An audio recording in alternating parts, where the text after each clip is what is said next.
अस्सलाम वालेकुम and a very warm welcome. आप देख रहे हैं आज पाकिस्तान, मैं हूं सिद्रा इकबाल। सबसे पहले बहुत बहुत शुक्रिया हमारे कल की गुफ्तगू, कल के प्रोग्राम की बेइंतहा तारीफ़ करने के लिए।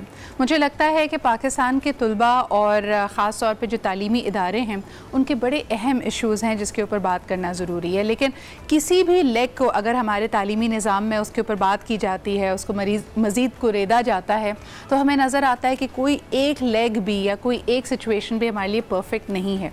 तो आप समझ सकते हैं कि किसी भी वजारत के लिए, किसी भी अथॉरिटी के लिए भी ये कितना मुश्किल है कि वो किस तरह इस पूरे सिस्टम की ओवरहॉलिंग करे। जो बातें मुझे अच्छी लगी कल के प्रोग्राम में कि अब सोचा ये जा रहा है कि ऑनलाइन लर्निंग को एक अहम जुज़ के तौर पे इस्तेमाल किया जाएगा। साथ साथ ये बड़ा अहम है कि अगर पाकिस्तानी स्टूडेंट्स की जो तादाद बाहर जाती थी and they used to explore international universities, बैरून मुमालिक जाके वो तालीम हासिल करते थे, अगर उन्होंने मुल्क में ही रहना है तो हर हुकूमत को, चाहे वो सूबाई हुकूमत हो, वफाकी हुकूमत हो, इस बात का इदराक है कि आने वाले दिनों में यूनिवर्सिटीज़ की डिमांड बढ़ेगी।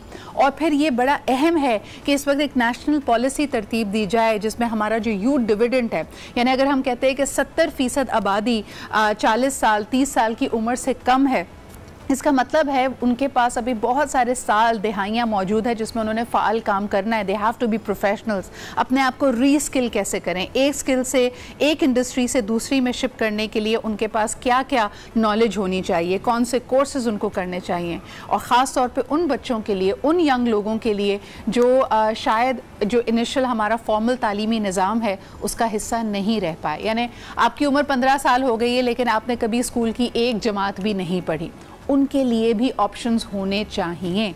इस पे हम मज़ीद भी बात करते रहेंगे, लेकिन आपको बताएं कि पाकिस्तानी नौजवान, उनका जो जज्बा है, हमारी मीरास है कि हम अपने वतन से बेइंतहा मोहब्बत करते हैं। और कोई मौका अगर ऐसा आए कि हमें अपनी जान अपने वतन अजीज़ पे निछावर करनी पड़े तो उससे कभी पीछे नहीं हटते। आज दिन है जी राशिद मिन्हाज शहीद की यौम शहादत का, और ये एक ऐसा वाक़या है जो हमारे जहनों में अपने अनमिट नकूश छोड़ गया है। यानी हमारे मुल्क का बच्चा बच्चा राशिद मिन्हाज से वाकिफ़ है जिन्होंने जवां मर्दी से दुश्मन की एक साजिश को नाकाम बनाया। अभी वो ट्रेनिंग के मरहले में ही थे और अपने इंस्ट्रक्टर के साथ जब उन्होंने इस जेट फाइटर तैयारे में परवाज़ भरी और देखा कि उनके मज़मूम इरादे कुछ और हैं और शायद वो उनको और इस जहाज़ को वतन पार दुश्मन की सरजमीन पर ले जाना चाहते हैं, तो उन्होंने जाम शहादत को नोश करना अपनी अव्वलीन तरजीह समझा। और ही मेड श्योर कि ये जो तैयारा है वो दुश्मन की सरजमीन नहीं बल्कि हमारी ही सरजमीन पे ज़मीं बोस हो जाए। तो आइए सबसे पहले उनकी याद को ताज़ा करते हुए ये पैकेज देखते हैं और उसके बाद प्रोग्राम को आगे बढ़ाते हैं। पाकिस्तान को और पाकिस्तान को दुनिया भर में मुनफरिद बनाता है, लेकिन एक नज़र डालते हैं कि दुनिया भर की खबरों में हो क्या रहा है। What is the latest around the world in the देख रहे थे वर्ल्ड राउंड अप। जी हाँ जी, बहुत सारे मुल्कों में अभी भी कोरोना की तबाहकारियाँ जारी और सारी हैं और इस बात से बड़ा खौफ आता है। यकीनन हमारे लिए ये खुशी का मकाम है कि पाकिस्तान में काफ़ी हद तक इस पर काबू पा लिया गया है, लेकिन इसका हरगिज़ ये मतलब नहीं है इस वक्त भी जो हमारी सड़कों, गलियों, शाहराहों और मॉल्स के हालात हैं उनको देख कर दिल दहल जाता है कि खुदा ना खासा अगर हम सेकेंड वेव आती है तो हम क्या उसके लिए तैयार भी हैं। इस वक्त तो हमारे यहाँ सूरत हाल ये है कि आइसोलेशन सेंटर्स जो इमरजेंसी में बनाए गए थे उनको वाइंड अप करने का टाइम आ गया, बिकॉज इतने मरीज़ ही नहीं हैं। लेकिन प्लीज़ खुदारा एक दफ़ा फिर मेरे ख्याल में तमाम लोगों से ये इल्तिजा होगी कि एहतियाती तदाबीर का बिल्कुल साथ ना छोड़ें। इस वक्त भी आप देख सकते हैं मेरे पास हमेशा सैनिटाइज़र होता है, मेरी पूरी team is always wearing a mask. Please make sure that these SOPs are followed और गैर ज़रूरी प्लीज़ घर से ना निकलें। आई नो कि आपने बड़ा दिल पे काबू पाया है पिछले 5-6 महीने और उसकी वजह से एंजाइटी भी होने लगी है। इस एंजाइटी के लिए हम बात करेंगे हमारे अगले सेगमेंट में कि कोरोना में घर से रहने पे मैंने देखा कल ही, बल्कि मैं अपनी कुछ दोस्तों के साथ मौजूद थी, उन्होंने कहा जी हमने आपस में बात करना शुरू की कि नॉर्दर्न एरियाज़ जाने का इत्तेफाक नहीं हुआ, लेकिन अब क्योंकि कुछ फ़्लाइट्स खुल गई हैं तो एक वीकेंड के लिए या कुछ रोज़ के लिए चलें दुबई का चक्कर लगा लेते हैं या तुर्की का चक्कर लगा लेते हैं। और उनके घर में जो वालदैन थे वो इस बात पे सीख पा हो गए। उन्होंने कहा नहीं, ये हरगिज़ नहीं हो सकता। और ये एक जंदो जदल का माहौल इसलिए बन गया बिकॉज द यंग पीपल जो भी घर में इस वक्त बैठा है वो बहुत फ्रस्ट्रेटेड है, एंजाइटी का शिकार है। अगर तो आपके पास ऐसे वसाइल हैं, आप चाहते हैं कि जी के घर से निकल जाए, हैं, लेकिन अगर वसाइल नहीं हैं तो ऑफ कोर्स एडेड आपके ऊपर ट्रबल ये है कि फिर अखराजात ने भी आना है और अखराजात को हमने हैंडल भी करना है। तो इन तमाम तरह की एंजाइटीज़ में आप क्या कर सकते हैं, आपके लिए क्या मशवरे हो सकते हैं, इस पर बात करते हैं एक छोटे से ब्रेक के बाद।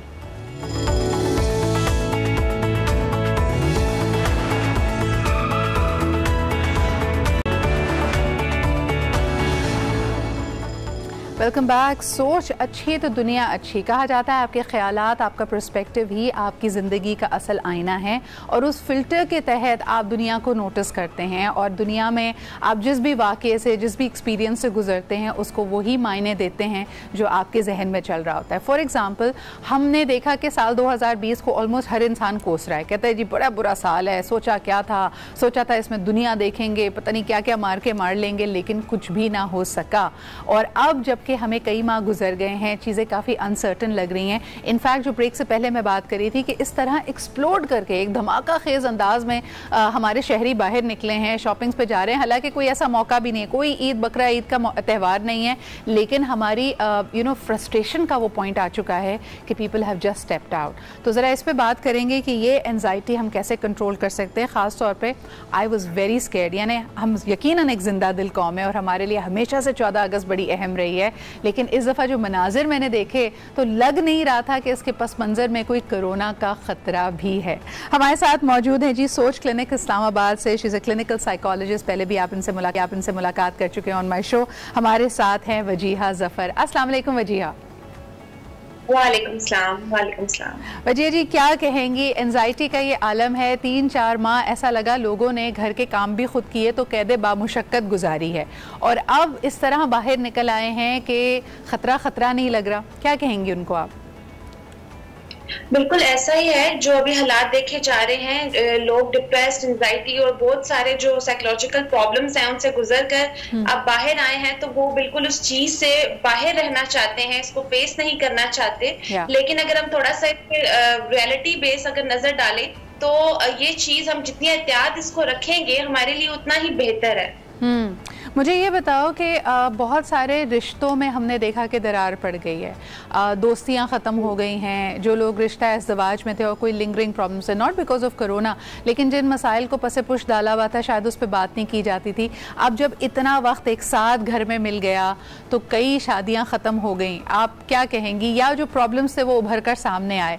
ऐसा कोई भी जोड़ा जो इस वक्त हमारा प्रोग्राम देख रहा है जिनकी इज़्दिवाजी ज़िंदगी स्मूथ नहीं है, इश्यूज़ को फेस कर रहे हैं, आप उनको क्या मशवरा देंगी?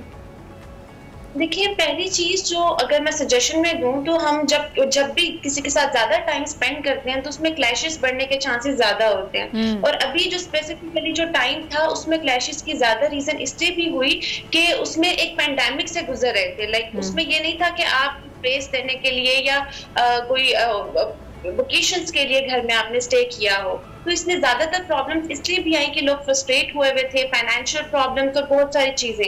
ये वो वक्त होता है जो आपका टेस्ट होता है, जिसमें पता चलता है कि आप कितना, आपके अंदर कितनी एबिलिटी है, आप कितना स्टेबिलिटी शो करते हैं रिलेशनशिप्स को।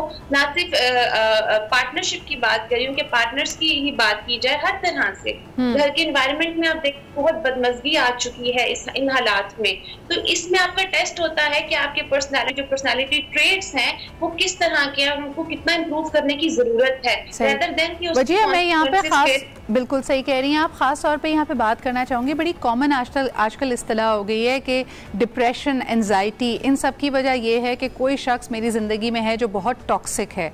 कोई भी टॉक्सिक शख्स या जिसकी किसी बात से आप ट्रिगर होते हैं, यानी आप झुंझुला जाते हैं, चिड़चिड़ा जाते हैं, आपे से बाहर हो जाते हैं, ऐसी सिचुएशंस को हम कैसे इससे निबर्द आज़मा हो सकते हैं?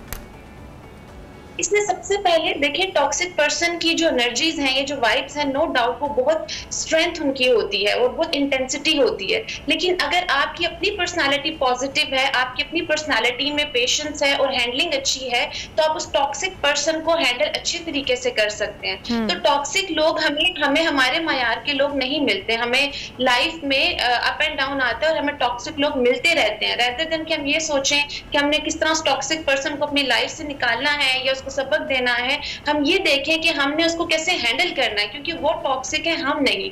तो हमने अपनी जो मेंटल हेल्थ है, अगर हमें लगता है कि हम पॉजिटिव हैं और हम टॉक्सिक नहीं हैं, तो हमें प्रूव करना है। सही। अच्छा, मुझे ये लगता है वजिया, कल मैं इसके ऊपर एक छोटी सी क्लिप भी देख रही थी, I think it was Mel Robbins clip, और उन्होंने कहा कि कोई भी शख्स अगर टॉक्सिक है और आपका एक्वेंटेंस है, यानी दूर दराज का कोई दोस्त है जो आपको लगता है कि जब आप उससे इंटरेक्ट करते हैं तो आपकी एनर्जी डाउन हो जाती है, ऐसे लोगों को अपनी ज़िंदगी से कट ऑफ करना आसान होता है। लेकिन अगर आपको ट्रिगर करने वाला शख्स आपका करीबी रिश्तेदार है, आप उसके साथ एक ही छत के नीचे रहते हैं, तब ये सूरत हाल ज़्यादा मुख्तलिफ हो जाती है। आप उसको ब्लॉक नहीं कर सकते, आप उसको कट ऑफ नहीं कर सकते, लेकिन उसका ट्रिगर आपको ये दिखा रहा होता है कि आपका अपना ज़ख्म कहाँ है। यानी वो अगर 10 बातें बोलता है और 2 आपको ज़्यादा चुभती हैं, तो उस चुभने वाली बात पे हमें ज़्यादा फोकस करना चाहिए कि ये हमें तकलीफ़ क्यों दे रही है। मिसाल के तौर पे आपको 100 बातें सुनाई जाएं, आपको फ़र्क नहीं पड़ता, लेकिन अगर किसी मर्द को उसकी कमाने की सलाहियत या उसकी आमदनी का ताना दिया जाए तो वो बहुत ज़्यादा ट्रिगर हो जाता है। ऐसे ट्रिगर्स का या ऐसे लोगों के साथ रह के जब हमें अपने ट्रिगर का हमें उसके बारे में आगाही मिले, तब हमें क्या करना चाहिए? यानी मुझे पता चल गया कि ये मेरा वीक पॉइंट है, तो फिर मैं उसको हैंडल कैसे करूँ? सिद्रा, आपने बहुत अच्छा पॉइंट रेस किया है। नो डाउट कि हमारे ट्रिगर्स ऑन एंड ऑफ चल रहे होते हैं, और इसमें जरूरी नहीं है किसी टॉक्सिक पर्सन से या किसी भी हमें पॉइंट पे हमारा ट्रिगर एक्टिवेट हो सकता है। डिपेंड करता है हमारी सेंसेस कौन सी इन्वॉल्व है इस ट्रिगर में। अब अगर आपको आइडिया हो गया है कि ये मेरा ट्रिगर है, ये मेरी इनसिक्योरिटी है, ये मेरा कम्प्लेक्स है, सबसे पहले तो अवेयरनेस ही नहीं होती है, क्योंकि अगर हमें कोई ट्रिगर्स हमारे आ रहे हैं तो हम उसमें ये नहीं देखते कि हमारा प्रॉब्लम है, हम उसमें ये देख रहे होते हैं कि सामने वाले ने ये बात की क्यों, या वो क्यों नहीं समझ रहे। तो हम सामने वाले के साथ पहले ब्लेमिंग गेम स्टार्ट कर देते हैं। पहला स्टेप ये कि आपके अंदर एक्सेप्टेंस हो, आपके अंदर इतनी फ्लेक्सिबिलिटी हो कि आप अपने ऊपर पहले वो पॉइंट रेस करें और अपने दिल में इस बात को लाएं कि ये मेरा प्रॉब्लम है। सेकेंडली, प्रॉब्लम कहीं ना कहीं से आता है। मोस्टली प्रॉब्लम्स चाइल्डहुड से आते हैं, बचपन से आते हैं। तभी तो आप देखें कि अक्सर जो अडल्ट हैं, 40-50 भी अडल्ट आप कर लें, कि मिडिल अडल्टहुड की भी बात कर लें, उनके वो इश्यूज होते हैं जो कोई और सुने तो कि ये क्या बच्चों वाली बातें हैं, क्योंकि वो हमारे अंदर ट्रिगर्स बने हुए होते हैं। तो हमारी बॉडी उनको ये नहीं देखती कि वो किस एज में बने, वो बस एक्सपीरियंस कर रही होती है। तो आप अगर तो आप किसी प्रोफेशनल के पास जा सकते हैं तो वेल एंड गुड, और अगर नहीं तो आपने उन इमेजेस को, क्योंकि हमें मेमोरीज जो इमेजेस की फॉर्म में आती हैं, तो जब भी हमें ट्रिगर होगा तो हमारे दिमाग में कोई थॉट आएगी या हमारे दिमाग में पास्ट से रिलेटेड कोई इमेजेस आएंगे, तस्वीरें आएंगी। तो आपने वहां उनको लोकेट करना, आपको अपना प्रॉब्लम पता चल जाएगा कि अच्छा ये चीज मुझे तंग कर रही है। Absolutely. 2 चीजें हैं, मैं बात लंबी नहीं करूंगी। एक पास्ट से और एक फ्यूचर से रिलेटेड। फ्यूचर से ये चीज आती है माइंड में कि ये हो सकता है। ट्रिगर समटाइम्स हमारे फियर्स भी होते हैं, हमारे डर, हमारे खदशात होते हैं जो हमने अपने बड़ों से एक्सपीरियंस करके लिए हुए होते हैं, जो हमारा पर्सनल एक्सपीरियंस नहीं होता। तो ये 2 चीजें होती हैं। बिल्कुल सही वजिया, अगर आपकी बात मैं सही समझ पाई हूँ तो 2 ग्रुप्स में आपके ट्रिगर्स फॉल करते हैं। या तो आपका ये पास्ट पेन हो सकता है, कोई खौफ हो सकता है, तकलीफ हो सकती है, यानी जो आपने पास्ट में एक्सपीरियंस किया हो, या आने वाले कल का खौफ। और दोनों ही सूरतों में आपने बिल्कुल सही कहा कि कहीं ना कहीं हमारे बचपन में या अर्ली लाइफ में ये फॉर्मुलेट हुआ होता है। तो अगर आप विजुअलाइज, जैसे वजिया ने बड़ा अच्छा एग्जांपल दिया कि उन पिक्चर्स, उन मेमोरीज को जहन में लेके आएँ, अगर वो नहीं भी ला सकते तो उस फीलिंग के पीछे जाएं। यानी अगर ट्रिगर ने आपको गुस्सा दिलाया है या आपको हेल्पलेस फील करने पे मजबूर किया है, तो ज़रा सा माजी में जाइए और सोचिए कि पहली दफ़ा ये फीलिंग कब आई थी। Thank you so much Wajiha for drawing our attention on how to deal with triggers more effectively. अगर कोई ट्रिगर आए तो उसको हमने कैसे संभालना है, इस पर आपके मशवरे बहुत ही मुफीद रहे। एक छोटा सा ब्रेक, वापस आएंगे और हम ज़रा बात करेंगे कि ये तो थी अपनी इमोशनल वेलबींग की बात, लेकिन अगर आपकी फ़िज़िकल और फाइनेंशियल वेलबींग के लिए आप अपने आप को कुछ नए स्किल्स सिखाना चाहते हैं, so what are your options, इस पर बात करते हैं एक छोटे से ब्रेक के बाद।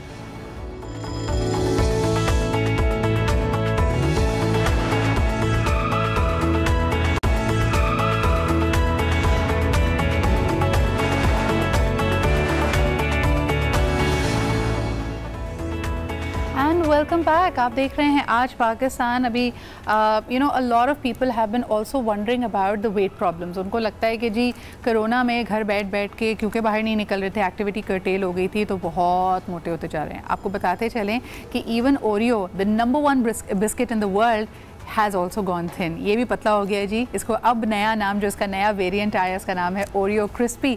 It's right here and I think it's perfect because वही जायका है लेकिन it's much thinner. So if you want to be thin I think this is a perfect companion to that. आगे बढ़ते हैं जी प्रोग्राम में, आपको बताते चलें कि आज का जो हमारा 10 बजे का टॉपिक है वो बड़ा रेलेवेंट है। हाल ही में Sindh heritage and restoration department जो इसका है, कल्चर डिपार्टमेंट ने कुछ यानी हिस्टोरिक साइट्स को दोबारा रिस्टोर किया, उसको प्रिजर्व किया, और जब इसकी तस्वीर इंटरनेट पे शाया की तो उसको बहुत ज़्यादा तनकीद का सामना करना पड़ा। लोगों ने इस बात पर सवाल उठाया कि ऐसा लगता है कि इसको सिर्फ वाइट वॉश कर दिया गया है, उन तकाज़ों का ख्याल नहीं रखा गया जो कि in world heritage architectural sites को प्रिजर्व करने के लिए होना चाहिए। And that raises a very important issue because Pakistan की जिसको हमारी सरजमीन को हम दिल से ज़्यादा मोहब्बत करते हैं, इसकी तारीख सिर्फ 1947 से शुरू नहीं होती। इस जगह पे, इस टेरिटरी पे आप देखते हैं कि कदीम आपको सकाफती विरसा मिलेगा, 5000 साल पुराना, 500 साल पुराना। उसमें भी एक हयाकी है। हमने ये देखा कि मुग़ल एम्पायर के बनाए हुए कई मॉन्यूमेंट्स को, आर्टिफैक्ट्स को ज़्यादा तरजीह दी जाती है, उसके लिए फिर भी फ़ंड्स मिल जाते हैं, लेकिन बाकी चीज़ों की तरफ हमारी तवज्जो थोड़ी कम होती है। फिर साथ ही ये भी बड़ा अहम सवाल है कि रेस्टोरेशन में और प्रिजर्वेशन में क्या फ़र्क है। क्या हमारे पास लोकली ये एक्सपर्टीज़ मौजूद है, बड़े नामवर नाम हमारे पास मौजूद हैं, लेकिन क्या हम उनका सही इस्तेमाल करते हैं। दैन द गवर्नमेंट, क्योंकि गवर्नमेंट की हर चीज़ के लिए टेंडर लगाया जाता है, लेकिन ये कोई सड़क, हाईवे या पुल तो है नहीं कि सबसे सस्ता जिसका टेंडर हो या सबसे इफेक्टिव जो चीज़ हो उसको ये टेंडर दे दिया जाए। इसमें लोगों को, सही टीम को कैसे चूज़ किया जाता है। We are going to bring that up, we'll have a stellar panel today, और ये हम आपको दिखाएंगे 10 बजे। लेकिन अभी ज़रा मॉडर्न ज़माने में वापस आते हैं, आपको बताते हैं कि कोरोना की वजह से अगर आप घर बैठे ऑनलाइन बिजनेस करना चाहते हैं, we have just the right partner for you. मैं बात कर रही हूँ जी वीडियो बूट कैंप 2020 की। सबसे पहले दिखाते हैं इसका टीज़र और फिर ये क्या है ये आपके सामने अनपैक करते हैं। Let's take a look. देख रहे थे इसका टीज़र, अब ये है क्या, इसको बताने के लिए, इसको एक्सप्लेन करने के लिए, मज़ीद वजाहत करने के लिए हमारे साथ मौजूद है the head of business and trainings at the extreme commerce, जनाब हमीर अली साहब। अस्सलाम वालेकुम हमीर, गुड मॉर्निंग। वालेकुम अस्सलाम, good morning. So Hamir, I notice कि पहले you were just focused on training young people in telling them how to sell on Amazon, और फिर उसमें हमने देखा कि बहुत सारी रुकावटें हैं और डिलीवरी में भी प्रॉब्लम्स होती हैं, पेपैल नहीं है, etcetera etcetera. Now I see a much bigger canvas, यानी आप लोग ऑफर कर रहे हैं 2 साल तक के courses in which people can learn how to actually sell on a variety of platforms. इसके अलावा और क्या क्या ऑफरिंग्स हैं? बेसिकली कोविड की वजह से वी रियलाइज्ड कि अनएम्प्लॉयमेंट बढ़ रही है, लोगों को अर्निंग में प्रॉब्लम हो रही है, तो हमने इसको रिवर्स इंजीनियर किया ये देखने के लिए कि हम कौन से प्लेटफॉर्म्स इंक्लूड कर सकते हैं जहाँ से लोग कमा सकते हैं, from where they can earn a living and they can run their household. तो रिवर्स इंजीनियर करने के बाद हमने 50+ इनकम स्ट्रीम्स ऐड की हैं, जिसमें 50+, okay. या जिसमें ग्राफिक डिज़ाइन है, फोटोशॉप रिलेटेड स्किल्स हैं, प्रोग्रामिंग है, कोडिंग है, लोकल प्लेटफॉर्म्स पे कैसे सेल करके अर्न कर सकते हैं। पहले तो हमारा था कि इंटरनेशनल टॉप प्लेटफॉर्म्स पे था, Amazon, eBay and all of that, but now we are targeting local platforms as well, so how you can earn from there. So realizing the part that a lot of people are unable to crack, और मैं ज़रा अपने viewers के लिए वजाहत करती चलूँ कि आपके पास एक अमेजिंग प्रोडक्ट है। मिसाल के तौर पे आपने या तो उस प्रोडक्ट को कहीं से बाय करके, होलसेल में बाय करके आप उसको अवेलेबल करना चाहते हैं, या आप उसको खुद बना रहे हैं। It is very important to know कि आपका फोकस किन चीज़ों पे होना चाहिए।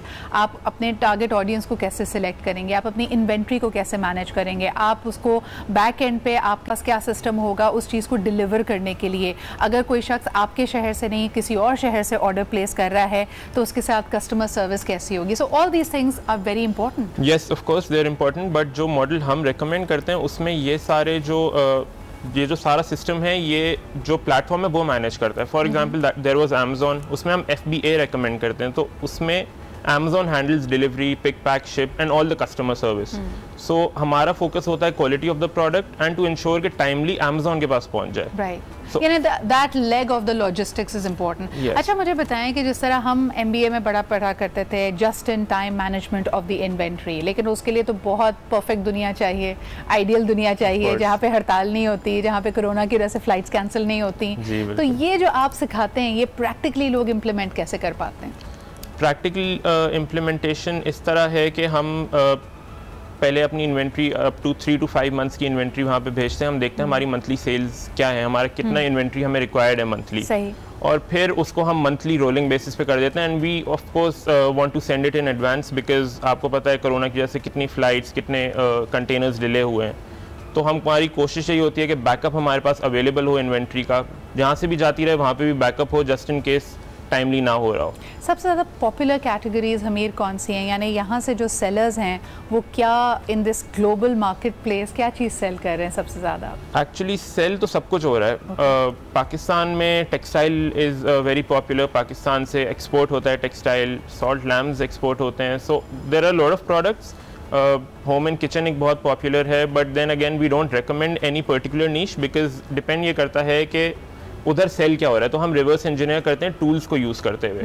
सो हम ये देखते हैं कि फॉर एग्जांपल अगर आपका बजट लेट्स से एक सर्टेन अमाउंट है, तो हम देखते हैं कि इस बजट में कौन सा प्रोडक्ट आप कर सकते हैं। सही। अच्छा, मुझे ये भी बताएं कि अब तो जिस तरह बात अक्सर की जाती है कि पूरी दुनिया में हर चीज़ की डिमांड है, but because of corona a lot of things have actually lost their appeal. Luxury products इस वक्त नहीं बिक रही हैं, तो इस वक्त जो लोग आपको देख रहे हैं, जो शायद राग़िब हो रहे हैं कि यार ओके मैं ऑनलाइन बिजनेस में वेंचर कर सकता हूँ, किन को आप ज़्यादा इनकरेज करेंगे? नॉवेल्टी किस चीज़ में है? क्या प्राइस पॉइंट्स होने चाहिए? थोड़ा सा अगर हमारे व्यूअर्स को बताएं आप। So we use certain tools जिससे हम एवेलुएट करते हैं कि सेल क्या हो रहा है। दरमियान में कोरोना की वजह से बहुत प्रॉब्लम्स आई थी, लेकिन अब जो है वो रिकवर हो रही है मार्केट। सो काफ़ी कंट्रीज़ ओपन अप होना शुरू हो गई, तो उसके बाद से जो प्रोडक्ट्स हैं पहले कोरोना रिलेटेड और अभी भी काफ़ी ज़्यादा आपको पता है मास्क, सैनिटाइजर्स बहुत सेल हो रहे हैं, बट अब बाकी नॉर्मल प्रोडक्ट्स रिकवर होना शुरू हो गए। I thought comfort clothes are really in, because घरों में लोग अभी भी आप देखें कि वेस्ट में उनको ऑफिस में जाने की इजाज़त नहीं है। वेस्ट में पहले उसका ऑफिस पूरा उस हिसाब से होगा, आपने पूरा लेआउट तब्दील करना है, तो घर में होम डेस्क की लोगों को बड़ी ज़रूरत पड़ने लगी थी। बाइसिकल्स बहुत बिकनी शुरू हो गई थी क्योंकि लोगों को सडनली लगा कि जिम बंद है तो हम एक्सरसाइज कैसे करेंगे, यानी घर में लूडो शूडो खेलने के इस तरह के मौके बढ़ गए थे। So these are great trends. Now coming to the boot camp itself, Hamir मुझे ये बताएं कि क्या प्राइस पॉइंट्स हैं? अगर इस वक्त पूरा पाकिस्तान आपको देख रहा है, पीपल वांट टू लर्न, लेकिन अगर उनके पास इतना ज़्यादा फिजिकल स्पेस नहीं है, तो क्या प्राइस पॉइंट्स हैं इन कोर्सेज के? जो लोग 60,000 से कम अर्न कर रहे हैं मंथली, उनके लिए फ्री है कोर्स। ये उनसे हम बिल्कुल भी कुछ चार्ज नहीं करते, लेकिन जिनकी फ़ी सैलरी 60,000 से ऊपर है उनके लिए 30,000 इज़ अ वन टाइम फ़ी। 2 साल का ड्यूरेशन है इस कोर्स। 2 साल का ड्यूरेशन है। अगर आप इसको 24 से डिवाइड करें तो आप देखेंगे कि इतना तो शायद आप एक चाय कॉफ़ी एक दफ़ा की डाइन आउट पे कर लेते हैं। तो अपने ऊपर इन्वेस्ट करें, ये जो इन्वेस्टमेंट है ना, ये सबसे ज़्यादा आपको रिटर्न देगी। इसमें उम्र की कोई कैद नहीं है, हमें जियोग्राफिकली कोई कैद नहीं है कि सिर्फ खास शहर के लोग इसमें आ सकते हैं। नहीं, ऐसा कुछ भी नहीं है। ये ज़रूर है कि हम पाकिस्तानीज़ को ओनली प्रमोट करते हैं, उसके अलावा हम किसी को वो नहीं करते। It's strictly for Pakistanis, and कोई ये नहीं है कि आप किसी शहर में हो या कुछ हो। It's online, everything is online. Weekly sessions भी होते हैं, तो इसमें कोई लैंग्वेज का बताइएगा, क्योंकि हमारे यहाँ कई ऑनलाइन कोर्सेज में लैंग्वेज बैरियर आ जाता है। हमीर, क्या ये जो कोर्सेज हैं ये उर्दू ज़बान में हैं या अंग्रेज़ी में? ये हमारी नेटिव उर्दू ज़बान में है, ताकि हमारे पाकिस्तानी जो लोग हैं वो सीख सकें। बिल्कुल बिल्कुल सही। उम्र की जी कोई कैद नहीं है, पाकिस्तान में आप कहीं पे भी हों, this is a great opportunity for you, because दुनिया बदल रही है, उसके साथ साथ ख़ुद भी बदलें। अगर आप बहुत ही माहिर प्रोफेशनल हैं या एक बहुत ही माहिर ट्रेडर हैं, शॉप आप कोई मार्केट में आप जगह ओन करते हैं, अब सब चीज़ें डिजिटल हो रही हैं, लेकिन इसमें भी अंधेरे में तीर चलाने की ज़रूरत नहीं है। नॉलेज और एक्सपर्टीज़ आपको इस काम में मज़ीद माहिर बना सकती है। तो अगर आप 60,000 रुपये से कम तनख्वाह लेते हैं, कम कमाते हैं, तो आपके लिए ये एब्सोल्युटली फ्री है। अगर ऐसा नहीं है, 60,000 से ज़्यादा आपकी तनख्वाह है, तो 30,000 रुपये सिर्फ आपने इन्वेस्ट करने हैं 2 साल तक के लिए। मुख्तलिफ कोर्सेज़ हैं जिसमें इन तमाम इंटरनेशनल साइट्स पर किस तरह अपनी शॉप सेटअप करनी है, किस तरह आप चीज़ें बेच सकते हैं, वो सिखाया जाएगा। इसके अलावा coding, Photoshop and a lot other things. What are the other courses, Hamir? Local platforms पे आप किस तरह अर्न कर सकते हैं बेच के। उसके अलावा जो आपके स्किल्स हैं, देयर इज 3D डिज़ाइनिंग, आपको अकाउंटिंग रिलेटेड है तो क्विक बुक्स है, उसमें लज़ादा है, शॉपी है इंटरनेशनल मार्केट्स में। सो basically anything that can help you earn money over the internet. That's a target. अगर आप ऑनलाइन, जिसको हम अक्सर कहते हैं ना, डांट पड़ती रहती है घर में कि हर वक्त फेसबुक पे लगे रहते हो, हर वक्त इंटरनेट पे होते हो, आप उसको कमाई का जरिया, आमदन का जरिया भी बना सकते हैं और उसके लिए आपको एक्सट्रीम कॉमर्स हेल्प करेगा। Sign up for video boot camp 2020 अगर आप पाकिस्तान के किसी भी शहर में हैं। एंड द बेस्ट थिंग जो मुझे सबसे अच्छी बात लगी है कि ये लोकल ज़बान यानी उर्दू ज़बान में कोर्सेज़ हैं, वरना तो आपको इन कोर्सेज़ के बारे में मालूमात अंग्रेज़ी में बहुत सारे सोर्सेज से मिल सकती है। और आपको ये भी बताती चलूँ कि ये ऑनलाइन रिकॉर्डेड सेशंस हैं, लेकिन इसके अलावा वीकली आप एक इंस्ट्रक्टर से बाकायदा खुद गुफ्तगू करके कॉन्सेप्ट्स को, चीज़ों को समझ भी सकते हैं। So congratulations Hamir for a great initiative and I really hope कि अब आपके पास कोई एक्सक्यूज़ नहीं है, you are going to invest in yourself. लेते हैं जी एक छोटा सा ब्रेक, वापस आएंगे, ज़रा पाकिस्तान के सकाफती विरसे, हेरिटेज एंड कल्चरल साइट्स के बारे में बात करेंगे, उसकी प्रिजर्वेशन, रेस्टोरेशन कितना हमारे प्रायोरिटीज़ का हिस्सा है भी या नहीं, इस पर बात करते एक छोटे से ब्रेक के बाद।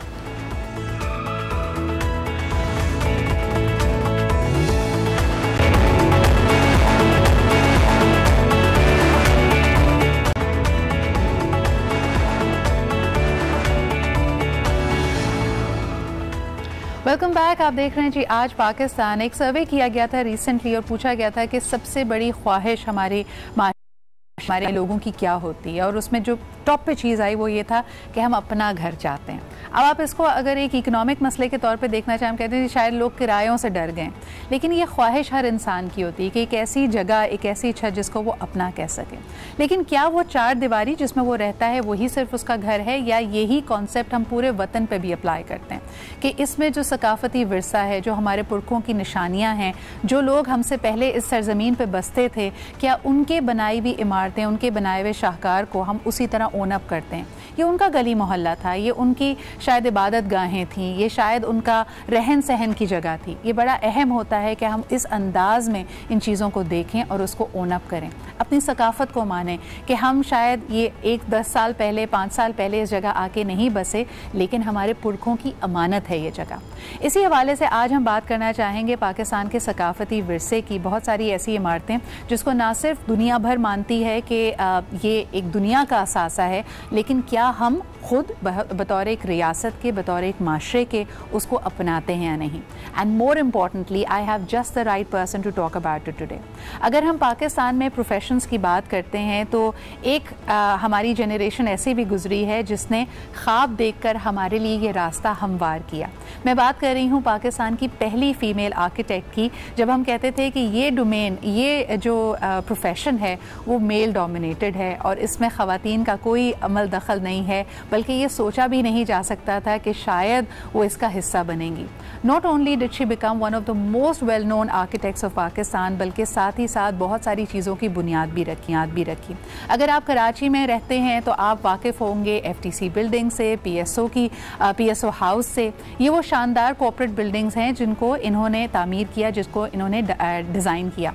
लेकिन आज हम देखते हैं कि हेरिटेज फाउंडेशन की ये को-फाउंडर और CEO भी हैं, बहुत बिलीव करती हैं कि जो हमारे अपने इंडिजिनस तरीके थे, जो हमारी अपनी सकाफत थी, ख़ास तौर पे इमारत की बनावट के हवाले से, वो बहुत ही यूनिक, बहुत ही पायदार और साथ साथ बहुत इंटेलिजेंट और स्मार्ट भी थी, जिसको हम शायद वक्त के साथ साथ भूलते चले जा रहे हैं। आज उनके साथ भी थोड़ा एक नशिस्त गुफ्तगू की रखते हैं। सबसे पहले इनके हवाले से इनकी जो बहुत सारी कामयाबियाँ और अचीवमेंट्स रही हैं और ये मशअले राह हैं उन तमाम नौजवानों के लिए जो आर्किटेक्चर के शोबे में जाना चाहते हैं, ना सिर्फ जो पाकिस्तानी हैं बल्कि पूरी दुनिया में इनको जाना और माना जाता है। Let's take a look at her profile. Pakistan की पहली आर्किटेक्ट खातून यास्मीन लारी, जिन्हें इंटरनेशनल जेन ड्रू 2020 अवार्ड से नवाजा गया है। ये अवार्ड उन खवातीन को दिया जाता है जो मर्दों के लिए समझे जाने वाले शोबों में नुमाया खिदमात अंजाम देती हैं। 79 साल यास्मीन लारी को जेन ड्रू 2020 का एजाज आर्किटेक्ट के शोबे में खवातीन को काम सिखाने और उन्हें आगे लाकर खुद मुख्तार बनाने पर दिया गया है।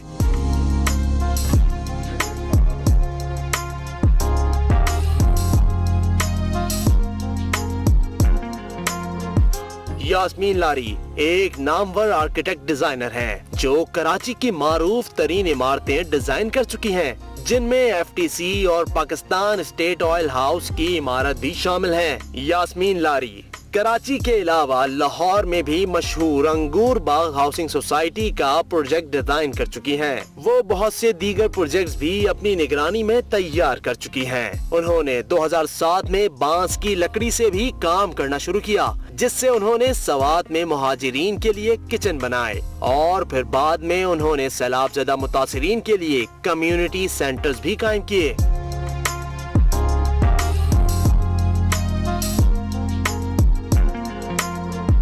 पाकिस्तान में क्या सिर्फ 50,000 रुपए में मकान बनाया जा सकता है? यकीनन आप पक्की ईंटों, सीमेंट की बोरियों और सरिये का तखमीना लगाकर जवाब नफी में देंगे। लेकिन नामवर माहिर तामीरात यास्मीन लारी का दावा है कि देही इलाकों में ये माहौल दोस्त मकानात इससे भी कम कीमत में तामीर हो सकते हैं। यास्मीन लारी की जिंदगी का मकसद मुआशरे में खास तौर पर ऐसे अफराद को खुद मुख्तार बनाना है जिन्हें अहमियत नहीं दी जाती। हमारे लिए बहुत ही बाइस फ़ख्र बात है कि हमारी आज पाकिस्तान की मेहमान हैं यास्मीन लारी साहिबा। अस्सलाम वालेकुम and a very good morning to you. Thank you so much for having me here. Yasmeen ji, ये जब हमारे लिए बड़ी खुशी भी होती है और इस पे फ़ख्र भी होता है कि पाकिस्तान की पहली फ़ीमेल आर्किटेक्ट, लेकिन जब आपने ये इरादा किया था तो क्या मुश्किलात बहुत थीं जब आपने आर्किटेक्चर के स्कूल में दाखिला लिया होगा? And although you went to Oxford for that, what an anomaly it must have been. Did you have the support from family and others? देखिए सिद्धा बेटे, इस माशरे में जब तक कि आपको सपोर्ट, आपका सपोर्ट सिस्टम ना हो फैमिली का, आप रियली औरतें बिल्कुल आगे नहीं जा सकती। I was very lucky, both my parents were very supportive. उन्होंने मुझे इंग्लिस्तान भेजा उस ज़माने में जब बहुत अजीब व गरीब बात वो समझी जाती थी। और जब मैं वहाँ गई और मैंने दाखिला लिया तो एक्चुअली हमारे अगर कोई 30 वहाँ पे स्टूडेंट्स थे, सिर्फ 5 उसमें लड़कियाँ थीं और उसमें सिर्फ 2 अंग्रेज़ थीं, बाकी हम संभाव और मुल्कों के थे। तो ये है, सही बात है कि औरतों को तकलीफ़ होती है, मुश्किल होती है लड़कियों को आगे बढ़ने में। लेकिन मैं आपको ये भी बता दूं कि जब मैं पाकिस्तान आई और मैंने काम शुरू किया तो शुरू में दिक्कत ज़रूर हुई। कंट्रैक्टर्स जो थे वो मुझे नहीं मानते थे, मेरे लिए वो ऐसी सीढ़ी लगाते थे कि वो बिल्कुल हिलती नहीं हो ताकि मैं चढ़ ना सकूँ।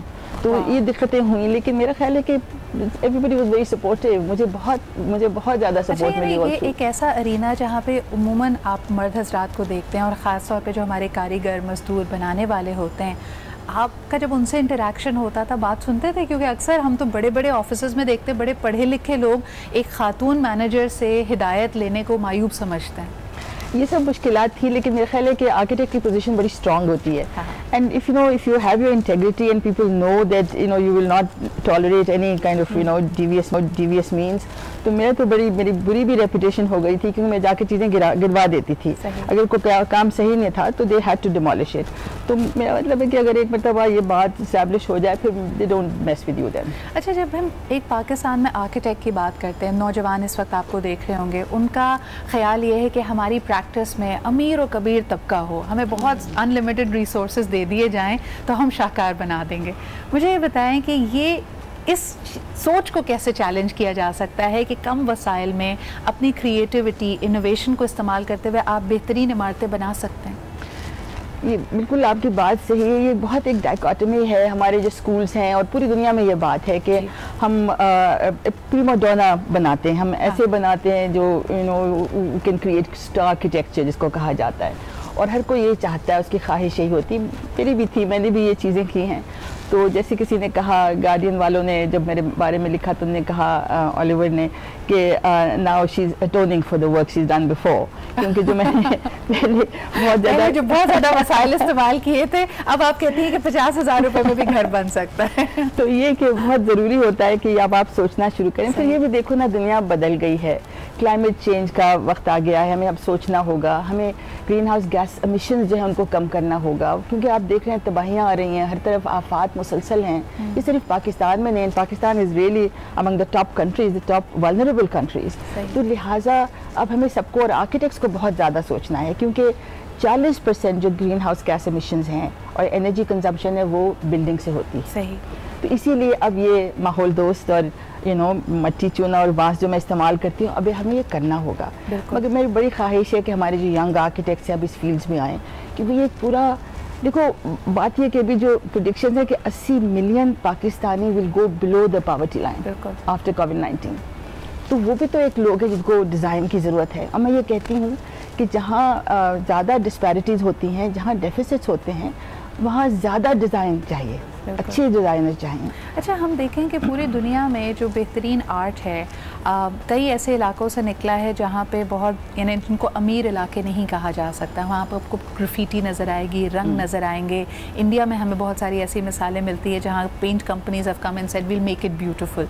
कराची जैसे शहर की बात कर लेते हैं यास्मीन जी, यहाँ पे एक बहुत बड़ी आबादी कच्चे घरों में या वर्टिकली रहती है, छोटे छोटे बिल्कुल दरबे नुमा अपार्टमेंट्स में रहती है। क्या हुकूमत का कोई फोकस है कि इनको इन्वायरमेंट फ्रेंडली, सस्ते दामों में बेहतर लिविंग स्टैंडर्ड्स दे दिए जाएं? देखिए, मुझे लगता है कि गवर्नमेंट्स की प्रायोरिटी सबकी कुछ और होती है। सही। तो लिहाजा बहुत जो गरीब तबका है वहाँ तक कोई भी नहीं पहुँच रहा, कोई भी हुकूमत आज तक नहीं पहुँची है। और मुझे लगता है ये है कि हमें लोगों को फ़ाल करना होगा, हमें उनको सिखाना होगा खुद कैसे वो चीज़ें कर सकते हैं। बिल्कुल। और ये एक पार्टिसिपेटरी प्रोसेस है, एंड आई बिलीव इन को डिज़ाइन एंड को क्रिएशन, जो आर्किटेक्ट्स नॉर्मली नहीं बिलीव करते। वो कहते हैं हमने जो डिज़ाइन कर दिया बिल्कुल वही होना चाहिए, और मैं भी यही करती रही हूँ। लेकिन मेरा ख्याल है अब वक्त आ गया है कि हम जब लोगों के साथ काम करें, हम उनको सिखाएं, वही अपना चीज़ें जो हैं वो बना सकें। तो हमें इंफ्रास्ट्रक्चर पे जोर देना चाहिए, हमें पानी चाहिए, हमें सीवरेज चाहिए, हमें मतलब माहौल अच्छा चाहिए। बिल्कुल।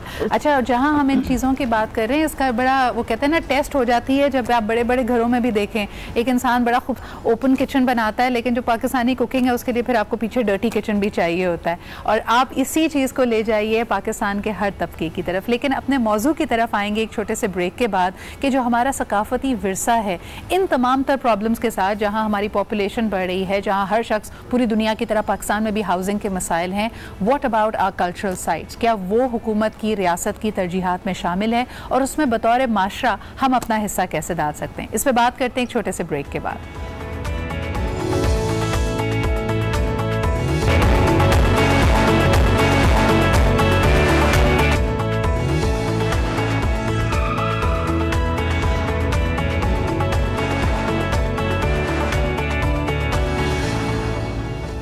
जी जनाब, वक्त हुआ है हमारे हॉट डिस्कशन का, जो हमने कल अनाउंस किया था हमारे तमाम सोशल्स पे। यानी पाकिस्तान का सकाफती विरसा, ये पुरखों की पुरानी इमारतें, इसको रिस्टोर करना, इसको प्रिजर्व करना क्या रियासत की तरजीहात में शामिल है? और अगर तरजीहात में शामिल है भी, क्या इसके लिए एडिक्वेट फंडिंग और एक्सपर्टीज़ मुल्क में मौजूद है या नहीं? क्योंकि इस पर अभी हाल ही में हमने देखा कि Sindh culture and heritage department ने कुछ तस्वीर अपने सोशल मीडिया पर रिलीज़ की, ये कहते हुए कि ये तालपुर टूम्स को उन्होंने रिस्टोर किया है, लेकिन उनको बहुत ज़्यादा तनकीद का सामना करना पड़ा। और आज हमने सोचा कि एक एक्सपर्ट्स के पैनल के साथ इस मामले को रिव्यू किया जाए।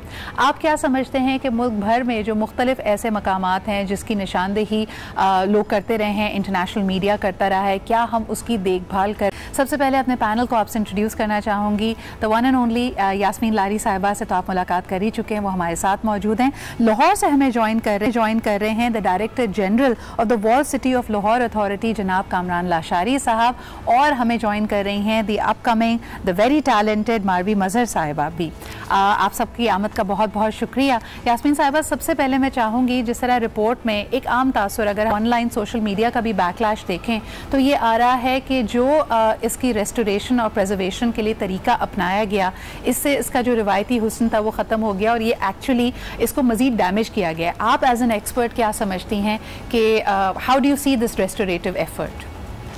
देखिए, ऐसा है कि ये ऑफ कोर्स पहली तो बात ये कि बहुत कम रेस्टोरेशन हमारे मुल्क में हो रही है, और कंजर्वेशन तो बहुत ही कम इमारतें इनको हम कह सकते हैं कि कंजर्व हुई हैं।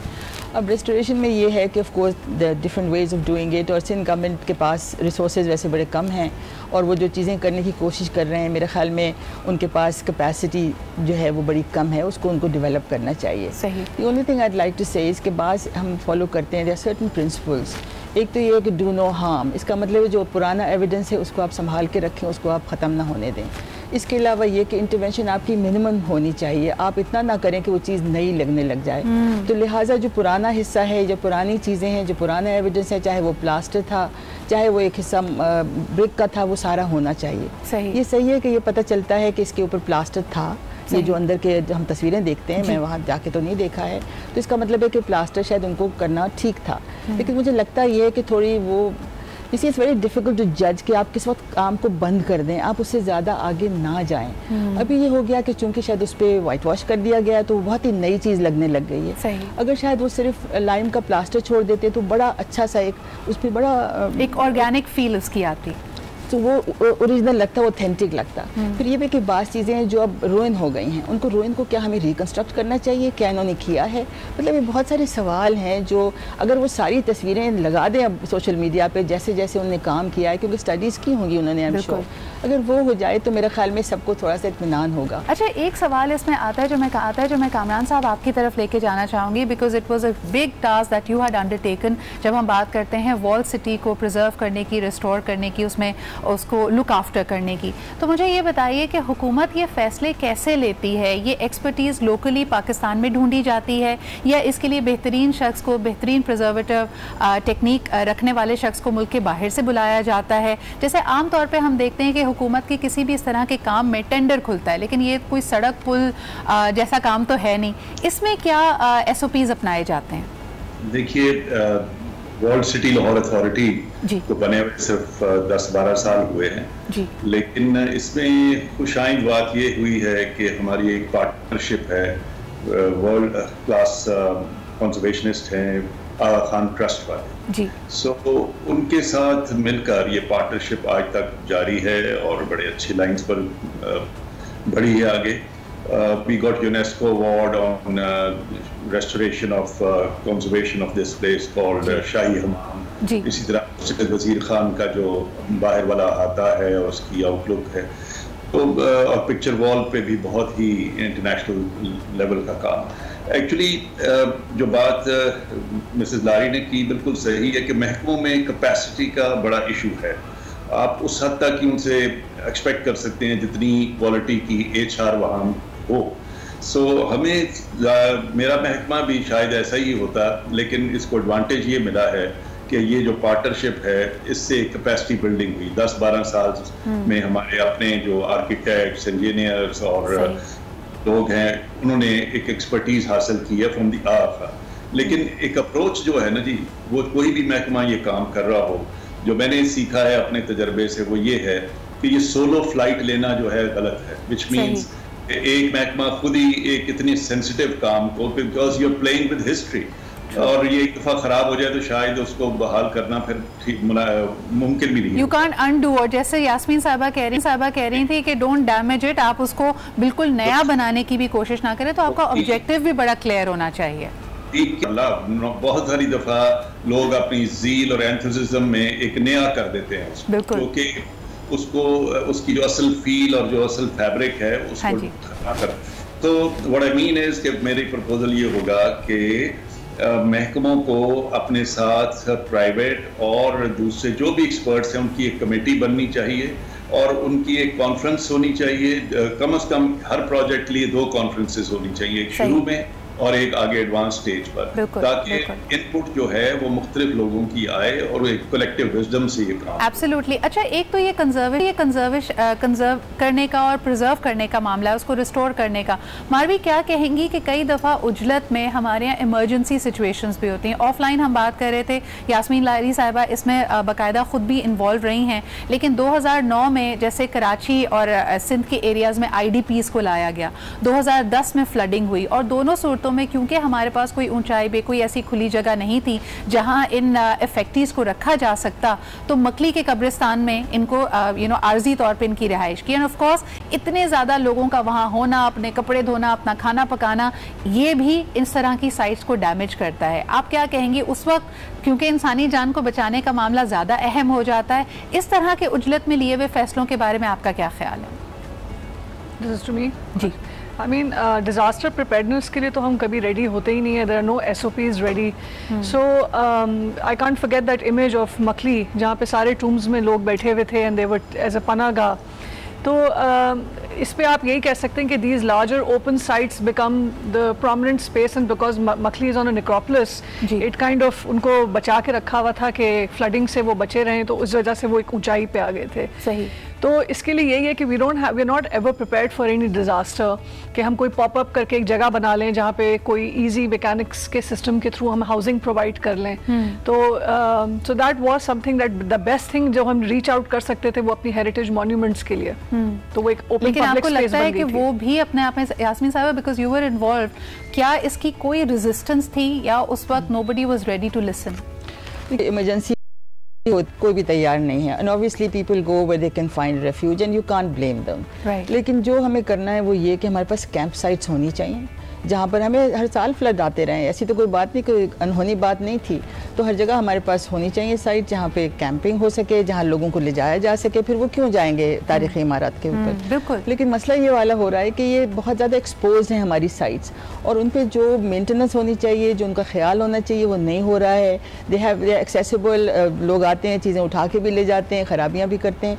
But I have to tell you that in the last few years Sindh government has taken steps, और अब वहाँ पर बेहतरी हो रही है। और मुझे बहुत उम्मीद है कि और वो अगर इन्वेस्टमेंट करेंगे, क्योंकि it's a most beautiful world heritage site. अच्छा लगा था जो आपने शुरू में कहा कि ओनरशिप ऑफ कम्युनिटी, वो खुद अगर साफ सफाई करते हैं, रेस्टोरेशन में और उसके कामों में इन्वॉल्व होते हैं, और आप लोकल स्किल को, लोकल महारत को इस्तेमाल करते हैं, तो अपने आप एक ओनरशिप भी आ जाती है। डिजास्टर्स में आपके पास साइट्स होनी चाहिए, लेकिन उस वक्त ये हमारी तरजीहात में नहीं होता। लेकिन जो डिजास्टर्स हम बाकायदा प्लान करते हैं, उनके बारे में क्या ख्याल है? एक छोटे से ब्रेक की तरफ बढ़ना है, लेकिन वापस आएंगे। बड़े बड़े जी फेस्टिवल्स मोइंजो-दड़ो में किए गए, और उसके ऊपर भी सवालिया निशान है कि क्या इससे कोई फायदा हुआ। वो बड़ी रंगारंग तकरीब थी, लेकिन उसके बाद पीछे क्या हाल हुआ। और फिर ये भी कि अगर हम वॉल्ड सिटीज और दूसरे मॉन्यूमेंट्स की भी बात करते हैं, लोग कहते हैं अमीर लोग तो वहां पे एक्सेस लेके शादियां और अपने फेस्टिवल्स भी करा लेते हैं। ये क्या मामला है, इस पे बात करते हैं एक छोटे से ब्रेक के बाद।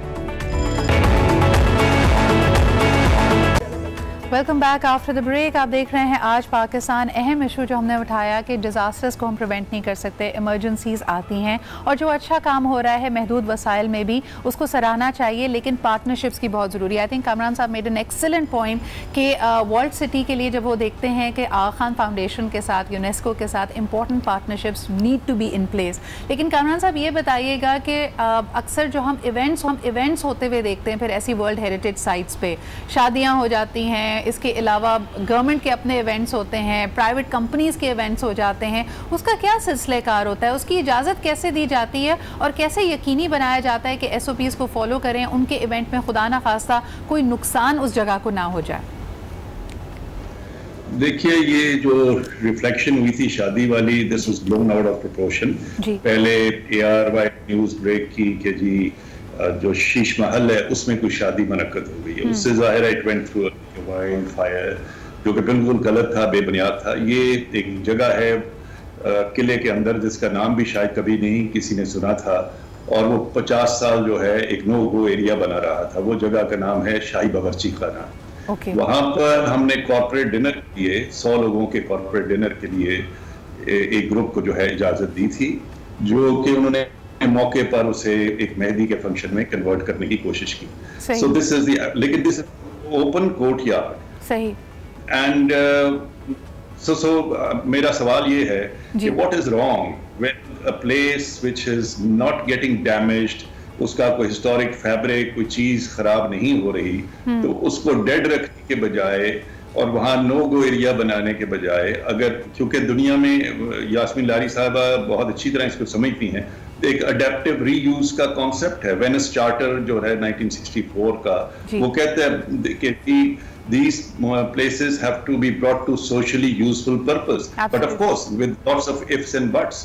और हमें अगर वो पूरे करके किसी एक मुनासिब जगह पर एक मुनासिब तकरीब की जाए, यानी के कॉन्सर्ट्स होते हैं एक्रोपोलिस में, आप जो ओपन पियाज़ा है उसका, वेनिस का सेंट मार्क स्क्वायर, वहाँ पे कॉन्सर्ट्स और बिल्कुल सही कह रहे हैं आप, और मैंने पर्सनली भी देखा है। लेकिन वही वाली बात कि इफ्स एंड बट्स बहुत इंपॉर्टेंट है। Marvi ji and Yasmeen ji, very quickly, Mohenjodaro में हमने देखा था वर्ल्ड हेरिटेज साइट है, वहाँ पे भी एक बहुत बड़ा फेस्टिवल सिंध हुकूमत ने खुद ऑर्गेनाइज कराया था। Your thoughts on that?